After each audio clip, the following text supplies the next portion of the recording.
Welcome to కారుణ్య సమూహపు స్వాధ్యాయం. మరి ఈ చక్కటి స్వాధ్యాయానికి అందరం హృదయపూర్వకంగా ఆహ్వానం పలుకుతూ, మరి ముందుగా మనందరం ఈరోజు ఈ స్థితిలో, ఈ చక్కటి స్థితిలో ఉండడానికి కారణమైనటువంటి బ్రహ్మర్షి పితామహ పత్రిజీ గారికి, గురువులందరికీ, దివ్యాత్మ స్వరూపులకి, విశ్వానికి మన యొక్క ఆత్మ ప్రణామంను తెలియచేసుకుంటూ, మరి ద 5 AM క్లబ్‌లో నుంచి మరి రాబిన్ శర్మ గారు మన అందరి జీవితాలు అద్భుతంగా మలుచుకోవడానికి అందించినటువంటి అద్భుతమైన గ్రంథరాజంలో నుంచి చక్కటి, చక్కటి పాయింట్స్‌ని మనం తెలుసుకుంటున్నాము. మరి ఒకానొక ఇద్దరు ఒకానొక స్త్రీ, ఒకానొక బిజినెస్ వుమెన్ సూసైడ్ చేసుకుందాము అనుకుని ఒకానొక సెమినార్‌కి అటెండ్ అవ్వడం, అలాగే ఆవిడ పక్కనే కూర్చున్నటువంటి ఒకానొక కళాకారుడితో మరి మిత్రత్వం కలవడం, మరి వీళ్ళిద్దరికీ కూడా చక్కటి మార్గదర్శకత్వాన్ని ఇస్తున్నటువంటి ఒకానొక కోటీశ్వరుడు మరి ఆయన దేశానికి పిలిపించుకుని మరి అద్భుతమైనటువంటి మన జీవితాన్ని ఏ విధంగా మలుచుకోవచ్చు అనేటువంటి మరి చక్కటి శిక్షణ మరి వాళ్ళిద్దరికీ ఇస్తూ ఉండగా, మరి మనము కూడా ఆ పాయింట్స్‌ని తెలుసుకుని మన జీవితంలో మరి ఇంప్లిమెంట్ చేయడానికి ఒక చక్కటి ప్రోత్సాహాన్ని ఇస్తున్నటువంటి అద్భుతమైనటువంటి పుస్తకం ద 5 AM క్లబ్. మరి ఇందులో మరి ఈరోజు మరి వీళ్ళిద్దరి యొక్క అదృష్టం ఏంటంటే, వీళ్ళకి గైడెన్స్ ఇస్తున్నటువంటి ఆ కోచ్ ఎవరైతే ఉన్నారో, ఆ మార్గదర్శకులు, ఆయన ఒక పెద్ద కోటీశ్వరుడు. ఆయన వీళ్ళకి ఎంత చక్కటి జ్ఞానాన్ని ఇవ్వడమే కాదు, వీళ్ళకి చక్కటి సౌకర్యాలు కల్పిస్తూ, మరి ఒక దేశం నుంచి మరొక దేశానికి తీసుకువెళ్తూ, మరి మారిషస్ నుంచి ఇండియాలో ఉన్నటువంటి ఆగ్రాలో మరి తాజ్ మహల్ దగ్గర తీసుకొచ్చి అక్కడ మరి కొన్ని చక్కటి పాయింట్స్‌ని చెప్తూ ఉన్నారు. మరి అలాగే ఈరోజు ఏమేమి కొత్త పాయింట్స్ చెప్తారో చూద్దాం. మరి ఈయన చెప్తున్నారనమాట. మనము ఎవరైతే ఈ అతిరథ మహారథులు అని ఎవరైతే మనం ఇప్పుడు అనుకుంటున్నామో, వాళ్ళందరూ కూడా సాధారణమైనటువంటి వ్యక్తులే మొదట.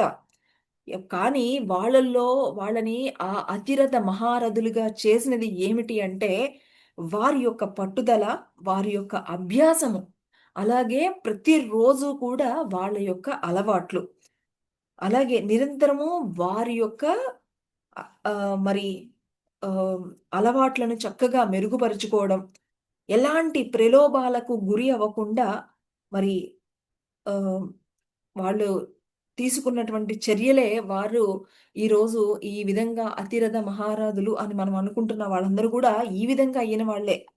మరి మీ సంకల్ప శక్తిని కంటికి కనిపించినంత లేదా అతి సూక్ష్మమైన మెరుగులు ప్రతిరోజు కూడా క్రమం తప్పకుండా కొనసాగించితే అదే మిమ్మల్ని ఒక చక్కటి స్థితిలోకి తీసుకువెళ్తుంది.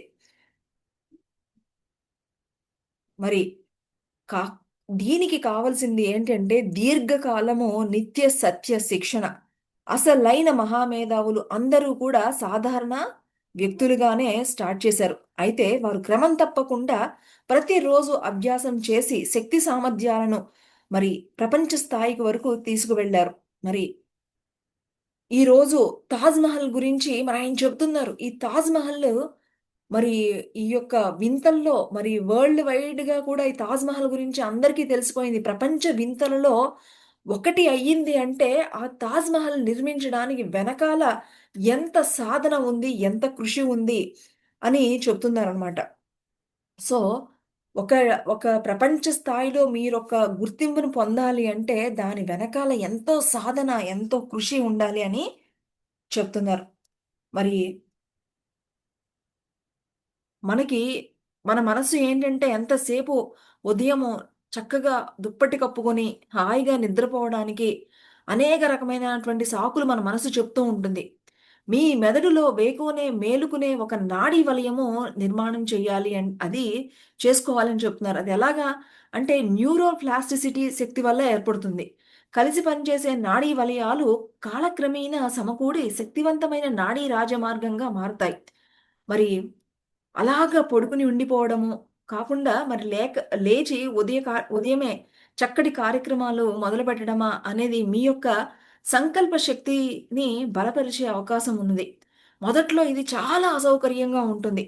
మార్పు అనేది అంతా ఆదిలో కఠినము, మధ్యలో అయోమయము, మరి అంతంలో అద్భుతముగా ఉంటుంది. చూడండి, మార్పు అనేది ఫస్ట్ చాలా కఠినంగా ఉంటుందంట. సగంలోకొచ్చాక అంతా అయోమయం అయిపోతుందట. మరి చివరికి మాత్రము అది ఒక పెద్ద అద్భుతం కింద అనిపిస్తుంది. ఇది ఆల్రెడీ మన వాళ్ళు ధ్యాన దీక్ష ఎవరైతే కంటిన్యూ చేస్తున్నారో వాళ్ళకి బాగా దీని గురించి తెలుసు. ఫస్ట్ మరి మార్నింగ్ 1 అవర్, 2 అవర్స్ టార్గెట్ తీసుకొని కూర్చున్న వాళ్ళందరికీ గూడా మరి చాలా కష్టంగా అనిపిస్తుంది. కానీ నెమ్మదిగా కొన్ని రోజులయ్యాక అబ్బా! రోజు ఏంటి ఈ గోల, ఆపేద్దామా అనే అయోమయ స్థితిలోకెళ్ళిపోతాం.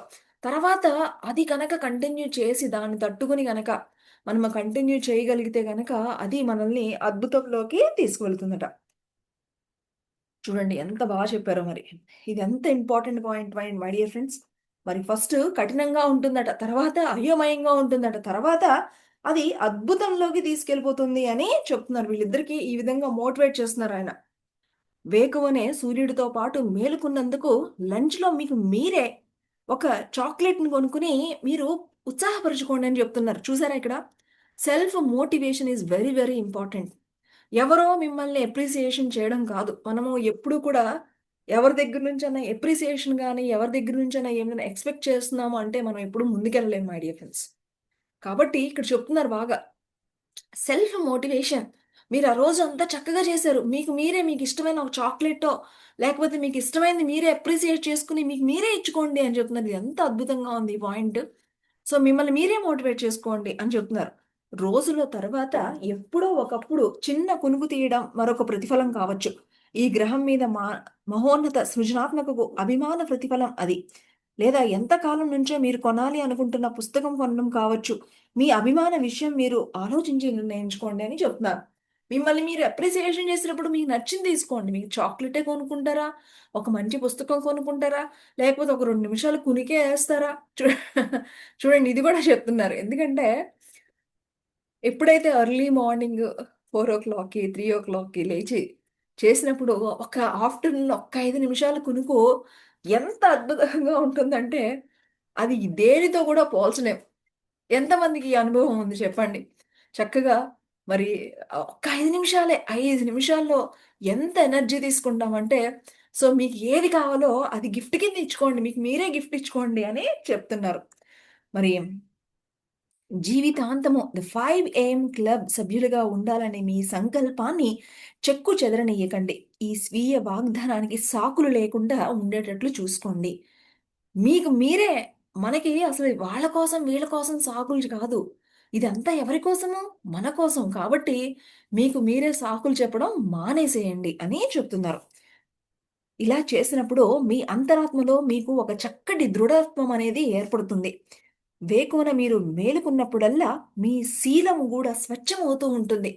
ఇన్ని ఉన్నాయా లాభాలు. మనకి ఎంత ఎనర్జిటిక్‌గా ఉంటామో, మీ శీలం ఎంత మనం ప్యూర్ అవుతామంట. ప్యూరిటీ పెరుగుతుందట చూడండి. మీ వంటి అద్భుత వ్యక్తులు ఇక్కడ తెలుసుకోవాల్సింది ఏమిటి అంటే, మీ రాజస మీ రాజసం ఆడిటోరియంలో ప్రేక్షకుల సమక్షంలో కాక, మృదువైన సంజయ్ వెలుగులో మీ ఏకాంత అభ్యాసంలో ప్రదర్శితం అవుతుంది. ఆ సూర్యుడి దగ్గర అసలు ఆనందం అనేది అక్కడ సభల్లో వాటిల్లో కాదు. మీరు చక్కటి ఆ సూర్యుడి ముందు అసలక్కడ మీరు అది అసలైన అద్భుతం అని చెప్తున్నారు.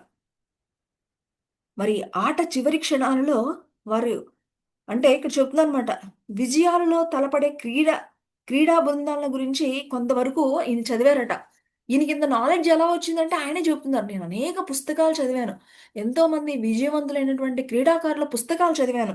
అందులో మరి ఆహ్, అక్కడ నేను నేర్చుకున్నటువంటి ముఖ్య విషయం ఏమిటి అంటే, వాళ్ళు ఆట చివరి క్షణాలలో ఎలా ఆడారు అనేది కాదట.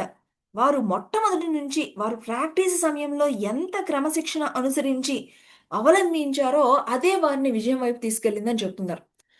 ఇది, ఇది మనకి చాలా చాలా మనకి చూడండి, మనకి ఎగ్జామ్స్ అప్పుడు గూడా ఎవరైతే ఫస్ట్ నుంచి ఒక పద్ధతిగా రోజు ఒక క్వెషన్, రోజు ఒక చాప్టరు, లేకపోతే రోజుకొక 3 క్వెషన్స్ అని చదువుకున్న వాళ్ళు విజయం సాధిస్తారా? లేకపోతే 2 రోజులు ఎగ్జామ్స్ ఉన్నాయి అనగా మరి జనరల్‌గా ఏంటంటే ఆ ఎగ్జామ్స్ ముందుల దబ దబ దబ దబ కూర్చొని చదివేస్తా ఉంటాం. సో, ఆయన తెలుసుకున్నటువంటి విషయం ఏంటంటేనట, ఎవరైతే విజయాలు అంటే క్రీడాకారులు కానియండి, ఎవరైతే విజయాన్ని పొందారో వాళ్ళ నేనెన్నో పుస్తకాలు చదివాను. అందులో నాకు తెలుసుకుంది ఏంటి, నేను తెలుసుకున్నది ఏంటంటే, వాళ్ళందరూ గూడా ఒక్క రోజులో కాదు. వాళ్ళు ఎప్పటినుంచో ప్లానింగ్ వేసుకొని, రోజు ఒక క్రమశిక్షణతో వాళ్ళు చేశారు కాబట్టే, ఈరోజు విజయం వారిని వరించింది. ఇది సీక్రెట్. నిజంగా మనకి ఈ గైడెన్స్ ఇది మనకి ఇలాంటి పుస్తకాలు చదివితేనే తెలుస్తుంది. ఇలాంటి పుస్తకాలు ఎవరు చదవాలి చెప్పండిప్పుడు? ఎవరైతే చదువుతారో వాళ్ళకి ఎంత బాగా ఉపయోగపడతాయి ఇవన్నీ గూడా. అందుకనే బుక్స్ చిన్నప్పటి నుంచే చదివించాలి అని చెప్తూ ఉంటారు. మరి అక్షర లక్షలు అని మరి ఇవన్నీ ఎంత విలువైన మాటలు. ఆట చివరి క్షణాలలోని కదలికలు మరి శిక్షణా సమయంలో అలుపు అనేది ఎరుగకుండా పునరావృతం చేసేవి ఆ మెరుపుల వంతి కదలికలే అని చెప్తున్నారు. ఒక అలవాటును 66 రోజులు అనుసరించితే ఆ అలవాటు స్థాపితమవుతుంది అని స్పష్టం చేస్తుంది. కానీ దానికి ముందు స్వీయ క్రమశిక్షణ కొన్ని ఆచరణయోగ్యమైనటువంటి విషయాలు మీరు తెలుసుకోవాలి అని చెప్తున్నారు. ఇక్కడ మనకి కొన్ని ఆహ్, స్వాధ్యాయాలలోనేమో 21 రోజులు ఎవరైతే మరి కంటిన్యూయస్‌గా చేస్తారో అది ఒక అలవాటయిపోతుందని మనం ఎందులో చదివాం ఇది? 'The monk who sold his Ferrari car' Sivana యోగులు చెప్పింది 21 రోజులు. ఇక్కడ ఈయనేం చెప్తున్నారంటే, ఒక అలవాటుగా తయారవ్వాలంటే 60 రోజులు కంటిన్యూయస్‌గా చేయాలి అని చెప్తున్నారు. 66 రోజులు చేయాలి అని చెప్తున్నారు ఇక్కడ. మరి సో, ఏదైనా ఒకటి మీకు రెగ్యులర్ హ్యాబిట్‌గా అయిపోవాలి అంటే, అంటే ఇప్పుడు దానికి ఎగ్జాంపుల్ చెప్పాలంటే, ఫస్టు మనకి కార్ డ్రైవింగ్ పూర్తిగా రావాలి అంటే గనక, కంటిన్యూయస్‌గా ఒక 66 రోజులు గనక మీరు డ్రైవ్ చేస్తే ఆటోమేటిక్‌గా అది మీరు అలవాటయిపోతూ ఉంటుంది. అలాగే ఏదో ఒకటి మీకు ఏదైతే మీరు అలవాటు చేసుకోవాలి అని అనుకుంటున్నారో, అవన్నీ గూడా ఒక 66 రోజులు గనక కంటిన్యూయస్‌గా చేస్తే అది అలవాటయిపోతుందని చెప్తున్నారు. సంకల్పము అలసిపోతే నీరసపడిపోతుందని గుర్తుంచుకోండి. విజ్ఞాన శాస్త్రజ్ఞులు దీనినే అహంకార క్షీణత అంటారు. ఉదయము మీరు నిద్ర లేచినప్పుడు మీ ఆత్మ సంయమనం సంపూర్ణంగా ఉంటుంది. కనుక మీ అంతరంగ సామ్రాజ్యాలను పటిష్టం చేసుకోవడానికి అవసరమైన చర్యలను మీ సామర్థ్యం పతాక స్థాయిలో ఉన్నప్పుడు అంటే 5 గంటలకు చేయమని చెప్తున్నారు. ఎందుకంటే 5 గంటలకి అప్పటి వరకు మనం బాగా రిలాక్స్ అయిపోయి ఫుల్ ఎనర్జిటిక్‌గా ఒక పతాక స్థాయిలో ఉంటుంది కాబట్టి 5 గంటలకని చెప్తున్నారు. రోజు గడుస్తున్న కొద్దీ మీ మీటింగులు, వర్తమానాలు అందుకోవడం, మరి ఇతర పనులు చేయడంలో మిమ్మల్ని మీరు అదుపు చేసుకునే ఆహ్, అలసిపోతూ ఉంటారు. దానితో పాటు ప్రలోభాలకు ఎదురు నిలిచే శక్తి, బలహీనతలను నిలదొక్కుకునే శక్తి క్షీణించిపోతూ ఉంటాయి. నిర్ణయాలు చేయడం వల్ల కలిగే బలహీనతలో క్రమశిక్షణ కండరాలు కూడా అలసిపోతూ ఉంటాయి. కనుక వేగమైన సఫలత సాధించిన వ్యక్తులు ఏదో మూర్ఖపు పనులు చేసి తమ ఉద్యోగాలను నాశనం చేసుకుంటూ ఉంటారు. రోజంతా ముఖ్యమైన నిర్ణయాలు చేస్తూ వచ్చారు గనుక చివర్లో తమ పతనానికి కారణమైన వాటికి కూడా లొంగిపోతారు. సాయంత్రం అయ్యేసరికి ఆ ప్రలోభాన్ని తట్టుకునే సంకల్ప శక్తిని వారు కోల్పోతారు అని చెప్తున్నారు. ఎవ్రీథింగ్ ఈజ్ ఎనర్జీ కదా! సో, మనం ఇలాగా రోజంతా కూడా ఇదే విధంగా మనము కంటిన్యూయస్‌గా, సిన్సియర్‌గా అన్నిట్లోనూ చేసుకొని ఇలాగ చేస్తూ ఉంటే, మన యొక్క శక్తి కూడా ఏమవుతుందంటానంట క్షీణిస్తూ వచ్చేస్తుందట ఈవినింగ్ అయ్యేలోపు. అంతే కదా! ఉదయం నుంచి కంటిన్యూయస్‌గా ఇలా ఒకదాని తర్వాత ఒకటి, ఒకదాని తర్వాత ఒకటి ఇలాగా చేసుకునేటప్పటికి అది కూడా ఏంటంటే అలిసిపోతుంది అని చెప్తున్నారు. ఆ! కాబట్టి ఆత్మ సమయమున ఖండనం విశ్రాంతి చెంది కోలుకోవడం అనేది కూడా మనం అప్పుడప్పుడు కొంచెం రిలాక్స్ అవ్వడం అనేది కూడా చాలా చాలా ఇంపార్టెంట్ అని చెప్తున్నారు. మరి ఎప్పుడు గూడా అందుకని మరీ ఎక్కువగా అలసిపోవద్దు అని చెప్తున్నారు. చూసారా ఎంత important point my dear friends ఇది. ఎక్కువగా మరీ అలసిపోతే మీరు మీ శక్తి కంటిన్యూస్‌గా అలాగా పడి చేస్తూ ఉంటే అలసిపోతే అవుతుంది చెప్పండి? నీరసం వస్తుంది. అలాగే అలసిపోని మరీ అంత అలసిపోవద్దు అని చెప్తున్నారు. మీరు అతిగా అలిసి ఉన్నప్పుడు మీ సంకల్ప శక్తి బలహీనమైపోతుంది.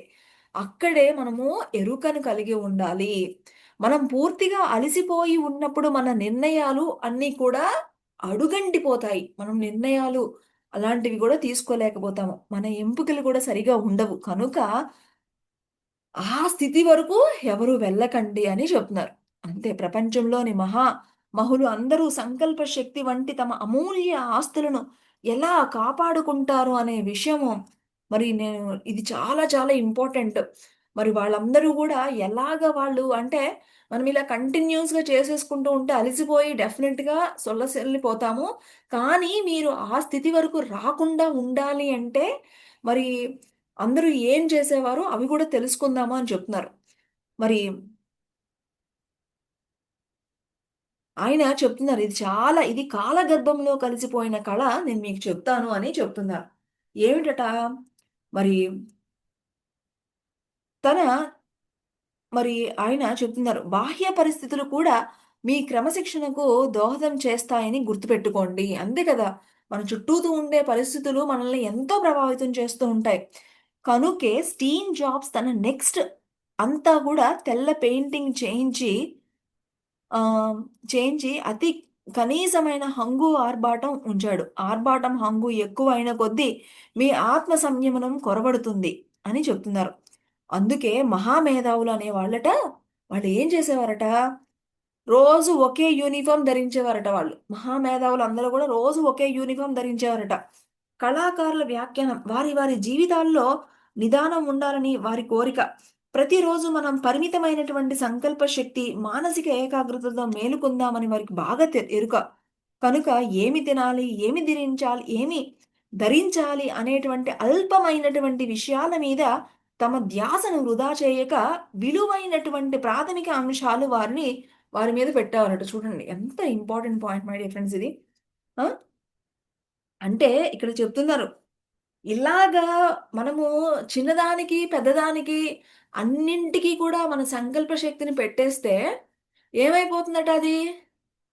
అలిసిపోతుంది. మన శక్తంతా అలిసిపోతూ ఉంటుంది. కాబట్టి చిన్న చిన్న విషయాలు ఆళ్ళ దృష్టిలో చిన్న చిన్న విషయాలు ఏంటి అంటే, మనము ఎక్కువ సోకులు చేసుకుంటూ ఉంటాం గదా! రోజుకి ఎలా రెడీ అవ్వాలి? ఆహ్, ఎన్ని శారీలు కట్టుకోవాలి? ఈ ఒకళ్ళు కొంతమంది అంటే అది ఇంట్రెస్ట్. అది ఇక్కడ ఎవరిని కామెంట్ చేయడం అని గాదు. ఒక రోజు కట్టిన శారీ మళ్ళా కట్టరు. అలాగా అంటే ఇప్పుడు ఒకటుందంటే గనక దానికి మొత్తం దానికి కావాల్సినటువంటి సెట్, వాళ్ళ హ్యాండ్ బ్యాగ్, వాళ్ళ చెప్పులు, ఇంకా అసలు అన్నీ ఏ టు జెడ్ అని అంటే వాళ్ళకి ఎవరైతే ఉన్నారో వాళ్ళకేంటంటే ఈ విషయాలన్నీ గూడా చాలా ఇలాంటి వాటి మీద వాళ్ళు ధ్యాస పెట్టకుండా అలాంటివన్నీ గూడా రోజు ఒకటే అని చెప్పేసేసి దీని మీద ధ్యాస పెట్టకుండా ఏదైతే ఇంపార్టెంటో దాని మీద వాళ్ళ శక్తినంతటిని గూడా ఉపయోగించేవారట. చూడండి చెప్తున్నారు. కాబట్టి వాళ్ళు వాళ్ళ యొక్క ధ్యాస ఆ విధంగా వాళ్ళు పెట్టేవారట. అప్పుడు ఈ విధంగా అతి ముఖ్యమైనటువంటి విషయాల మీద కేంద్రీకరించి వాళ్ళనుకున్నవి రీచ్ అయ్యేవారట. మరి మరి రోజంతా నేను నా కళకు మాత్రమే అంకితమైపోయి, ఇతర విషయాల్ని కొద్దిగా మాత్రమే శ్రద్ధ చూపితే, మీరు చెప్పిన నిర్ణయ శోష నాకు తగలదు అని చెప్తున్నారు. అంటే ఇలాగ మరి అన్నింటికి తెగ ఇలాగైనా పట్టుబట్టేసి చేసేయడం కాకుండా, మీ జీవితంలో ఏదైతే వెరీ, వెరీ ఇంపార్టెంటో దానికి ప్రయారిటీ ఇచ్చి, దానికి మీ యొక్క సంకల్ప శక్తిని పెట్టండి అని చెప్తున్నారు. అలా చేయడం మూలాన మనం ఇంత ఇలాగా ఇదైపోము అని చెప్తుందనమాట. కాబట్టి ముఖ్యంగా ఏంటంటే చెప్తున్నారు. ఎగ్జాంపుల్స్ చెప్తాను. మూర్ఖంగా టీవీలు చూడడం, ఆ! జంక్ ఫుడ్డు ఇష్టం వచ్చినట్టు తినేయడం, అతిగా టీలు తాగేయడం, ఇలాంటివి మనము చాలా విషయాలు ఆహ్, చాలా ఇదిగా తీసుకుంటూ ఉంటాం. ఆహ్, ఆహ్, అంటే టీవీలు ఇవన్నీ చూడడం అనేది చాలా సహజం. ప్రతి ఒక్కళ్ళు కూడా ఈ రోజుల్లో మన యొక్క టైము, మన యొక్క ఆహ్, ఎవరైతే చూస్తారో అంటే అందరూ అప్పుడప్పుడు పడిపోతూ ఉంటారు. ముఖ్యంగా చెప్తున్నారు. ముఖ్యంగా టీవీలు చూడడము, మొబైల్ చూడడము, అతిగా తినేయడము, అతిగా ఆహ్, ఆహ్, తాగడము ఇలాగనమాట. అంటే ఫుడ్ అనేది మనము చాలా ఇంపార్టెంట్.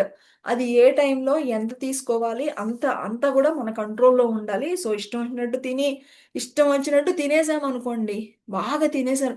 ఇంక మీకసలు ఎక్కడ వర్క్ చేయడానికి ఉత్సాహం వస్తుంది. చక్కగా నిద్రొస్తూ ఉంటుంది కూర్చుంటే. ఏముంటుంది చెప్పండి? సో, ఇవన్నీ చెప్తున్నానన్నమాట. ఇవన్నీ చాలా ఇంపార్టెంట్. సో, మహానుభావులందరూ గూడా మీరెవరైతే అనుకుంటున్నారో వాళ్ళు ఇలాంటి చిన్న చిన్న వాటికి వాళ్ళు ఎక్కడ ఎంతవరకు ఉపయోగించాలో అంతవరకు ఉపయోగించుకోవడం వలన వాళ్ళు ఆ శక్తిని కోల్పోయేవారు కాదు అని చెప్తున్నారు. ఇంకా ఏమని చెప్తున్నారంటే, ఏదైనా ఒక కొత్త అలవాటు చేసుకున్నప్పుడు ఏమనుకున్నారు? ఫస్ట్ చాలా కఠినంగా ఉంటుంది. మధ్యలో అయోమయంగా ఉంటుందట. 3 లాస్ట్‌కొచ్చేటప్పటికి అద్భుతంగా ఉంటుందట. సో, ఆయన చెప్తున్నారు ఫస్ట్ 66 డేస్ కదా! ఈ ఫస్ట్ 22 డేస్ గురించి చెప్తున్నారు. చూసారా ఇక్కడ కూడా మళ్ళా 2 డేస్‌కొచ్చేసారు. ఏదైనా ఒక కొత్త అలవాటు చేసుకునేటప్పుడు మొదట మీరు ఒక వినాశక రకమైనటువంటి స్థితిని మీరు అనుభవిస్తూ ఉంటారని చెప్తున్నారు. మరి హ్మ్. కానీ వదలకుండా అభ్యాసం చేస్తే రెండవ దశలోకి అంటే పెరుగుతూ ఉంటుందన్నమాట మీ యొక్క స్థితి. రెండవ దశలోకెళ్ళేటప్పటికి అక్కడ అంటే ఫస్ట్ 21 డేస్ అయితే అసలు చేయడమే కష్టమైపోతుందట. ఇక నెక్స్ట్ 21 డేస్‌కొచ్చేటప్పటికి ఏమవుతుందట, మన లోపల ఉన్నటువంటి ఆ నాడీ మార్గాలు, సరికొత్త నాడీ మార్గాలు అంటే లోపల మనకి న్యూరాన్స్ ఇవన్నీ గూడా అక్కడ యాక్టివేట్ అవ్వడం అనేది స్టార్ట్ అవుతుందంట చూడండి. స్టార్ట్ అవుతుందంట. అయినా గూడా అక్కడ గూడా మనకి కొంచెం అయోమయంగానే ఉంటుందంట. కానీ ఇంకా ఆ సెకండ్ 22 డేస్ కూడా కంప్లీట్ చేసుకున్న తరువాత మరి మూడో దశ చేరుకుంటారు. ఇక్కడ యూనివర్సిటీ ఆఫ్ మరి లండన్ వాళ్ళు చేసినటువంటి వాళ్ళ యొక్క ఆహ్, అధ్యయనం ద్వారా వాళ్ళేం చెప్తున్నారంటే 66 రోజులు పడుతుంది. మరి కంపల్సరీ అని చెప్తున్నారు. ఈ అలవాటుని దినచర్యగా భాగం చేసుకోవడానికి 60 రోజుల అభ్యాసం కంపల్సరీ అని చెప్తున్నారు. కొద్ది రోజుల తర్వాతనో, కొద్ది వారాల తర్వాతనో లేదా 2 నెలల తర్వాతనో వదలొద్దు అని చెప్తున్నారు. సో, ఈ 60 రోజులు ఎలాగ ఉంటుంది? ఫస్ట్ 22 డేస్ కఠినంగా ఉంటుంది. నెక్స్ట్ 20 డేస్ అయోమయంగా ఉంటుంది. మూడో లాస్ట్‌లో అద్భుతంగా ఉంటుంది. సో, ఇది గుర్తుపెట్టుకోవాలి అందరం. ఇంకా మరి అలవాటును సృష్టించుకునేటువంటి తొలి దశ, వినాశక దశ అచ్చు ఇలాగే ఉంటుంది. మీలో గాఢంగా నాటుకుపోయిన అలవాట్లను, మీ మీద ఆధిపత్యం చేసే కర్మకాండలను, సాంప్రదాయమైన ఆచార వ్యవహారాలను అధిగమించాలి. ఇవి చాలా ఉంటాయి. కొన్ని కొన్ని అలవాట్లు అధిగమించాలి అంటే మన ఇంట్లో కొన్ని సిస్టమ్స్ ఉంటాయి. వాటిలన్నిటిని తట్టుకొని రావాలి. కొన్ని మనకి హ్యాబిట్స్ ఉంటాయి. అవన్నిటిని మరి అధిగమించాలి. ఆ! ఇంకా ఏమని చెప్తున్నారంటే ఇక్కడ ఒక రాకెట్ పైకెళ్ళాలనుకోండి. ఫస్ట్ అది గురుత్వాకర్షణ స్థితికి వెళ్ళడానికి అక్కడ ఫస్ట్ స్టేజ్‌లో ఎక్కువ ఇంధనాన్ని ఉపయోగిస్తారట. ఇంకా పైకి పైకి ఎళ్ళేటప్పటికి అది తగ్గుతూ ఉంటుందట.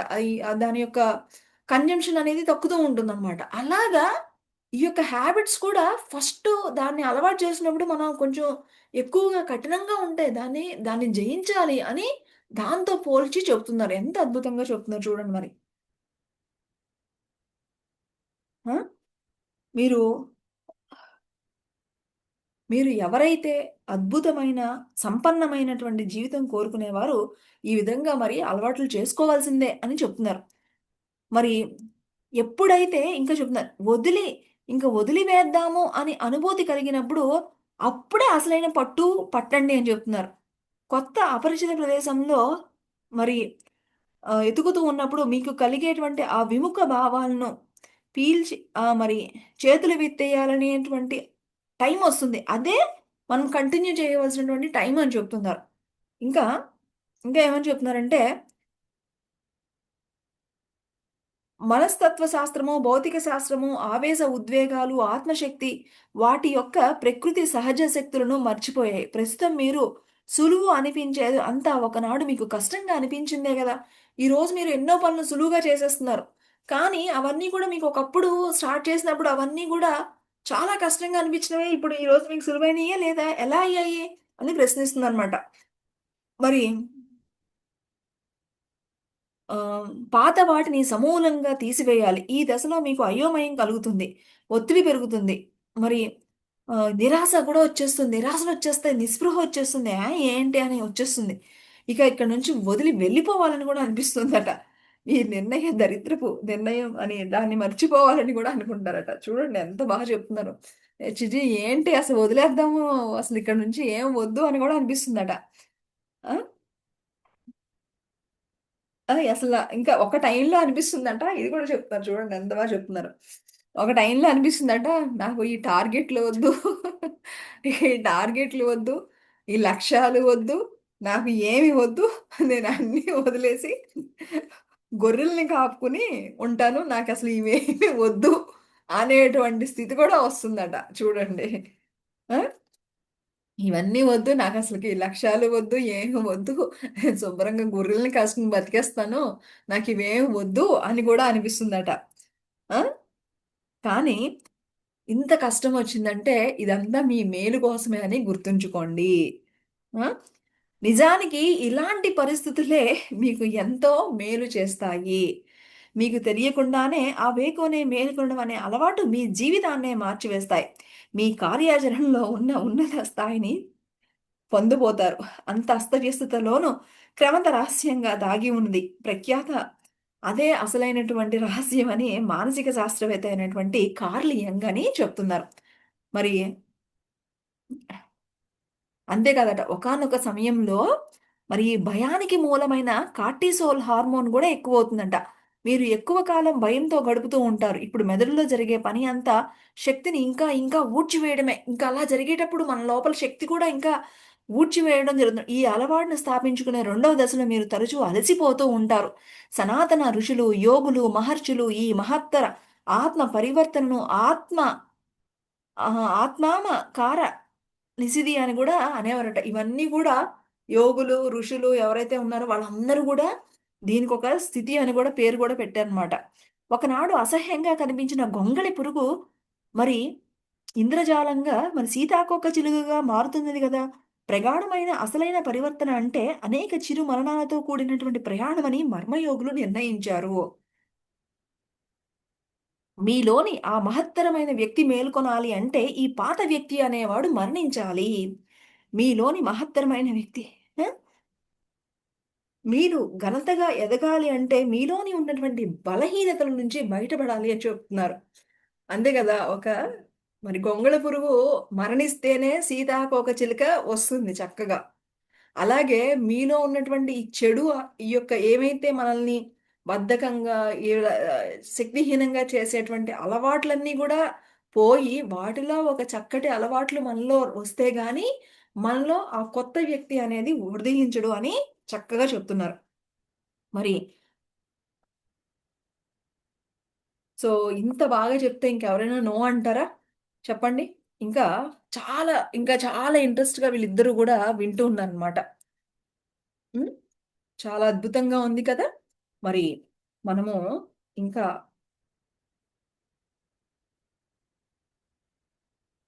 మరి ఇంకా కొంచెం ఓకే ఫ్రెండ్స్. మరి ఈరోజు ఇక్కడితో స్టాప్ చేద్దామా? మనకు కూడా ఇంకా వినాలి అని అనిపిస్తూ ఉంది. కానీ మనం ఇంకా మళ్ళా మన డిస్కషన్ గూడా ఉంటుంది కాబట్టి, మనము ఈరోజు ఇంతటితో ఆపి, మనము రేపటి స్వాధ్యాయంలో తిరిగి కలుసుకుందాం. Thank you. మరొక్కసారి కృతజ్ఞతలు తెలుపుకుంటూ ముగించుకుందాం.